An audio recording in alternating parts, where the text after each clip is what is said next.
Today marks the sad anniversary of Elvis Presley's tragic passing after he died on August 16, 1977, at the age of just 43. But mystery has shrouded the king of rock and roll's death for almost 50 years after his family remained tight-lipped on the results of his autopsy. The jailhouse rock singer, from Mississippi, was found face down on the bathroom floor of his Graceland home, where he appeared to have fallen from the toilet close by, with his pajama bottoms around his ankles. In the years leading to his sudden death, his health had taken a dramatic hit, after years of drug abuse catching up with him combined with a diet of junk food. The once slender and sporty star went on to weigh 25 stone as he spent months barricaded in his bedroom indulging in cheeseburger platters. His condition was so fraught that he was in need of a full-time nurse, and as he reportedly refused to bathe throughout 1975, and developed sores across his body. As a consequence of his high-fat, unhealthy diet, Elvis suffered from chronic constipation, and a post-mortem examination found he had 4-month-old compacted stool sitting in his bowel. The singer was also on a cocktail of drugs and had been prescribed almost 9,000 pills, vials and injections in the 7 months before his death.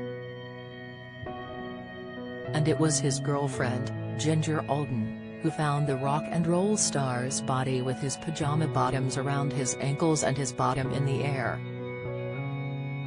Of the distressing scene, Ginger, who was just 21 at the time, wrote in her memoir, "His arms lay on the ground, close to his sides, palms facing upward. It was clear that, from the moment he landed on the floor, Elvis hadn't moved. I gently turned his face toward me. A hint of air expelled from his nose. The tip of his tongue was clenched between his teeth and his face was blotchy. I gently raised one eyelid.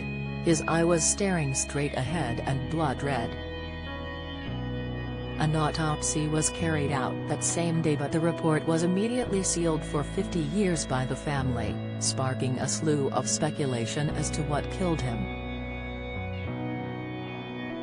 Dan Warlick, chief investigator for the Tennessee office of the state chief medical examiner, attended the autopsy and fueled the popular theory that Elvis died while straining to go to the toilet. He once said, "Presley's chronic constipation, the result of years of prescription drug abuse and high-fat, high-cholesterol gorging, brought on what's known as Valsalva's maneuver."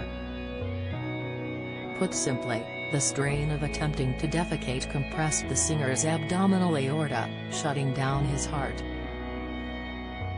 Others claimed he had died from a drug overdose, but when the investigation was reopened in 1994, coroner Joseph Davis disagreed. He explained, "The position of Elvis Presley's body was such that he was about to sit down on the commode when the seizure occurred.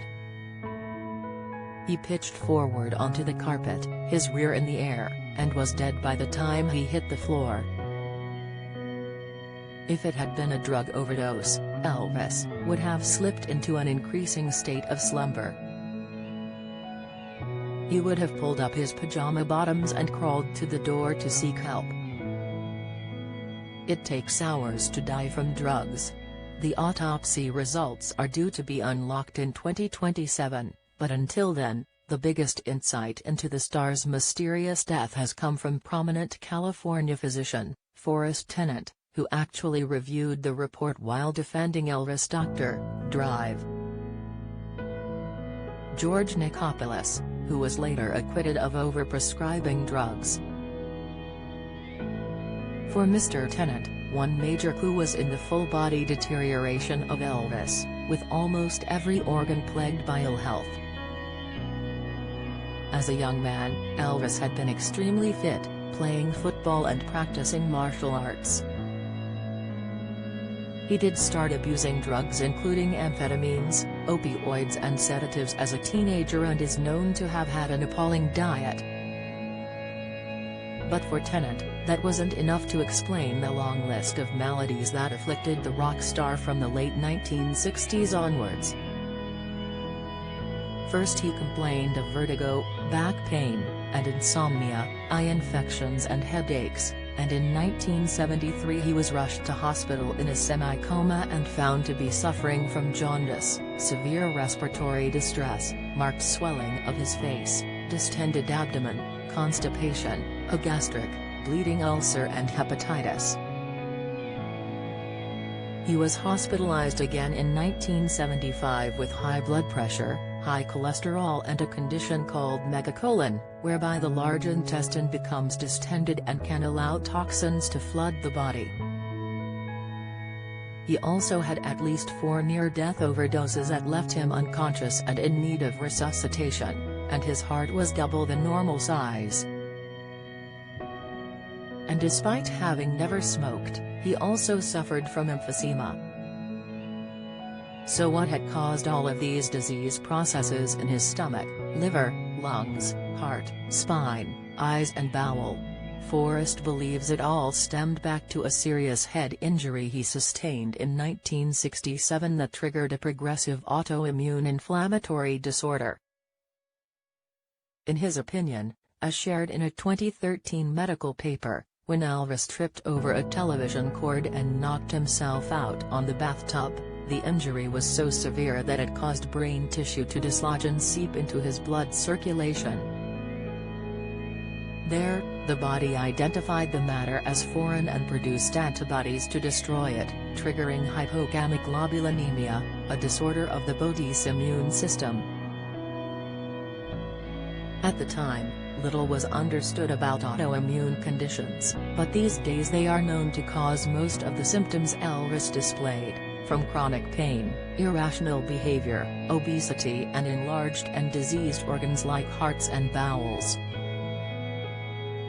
And in 2016 Gary Rogers, a retired homicide detective and forensic coroner, told the Huffington Post that with those findings in mind, he would have attributed Elvis' death to a heart attack caused by heart disease and drug use caused by an autoimmune disease which was sparked by a brain injury.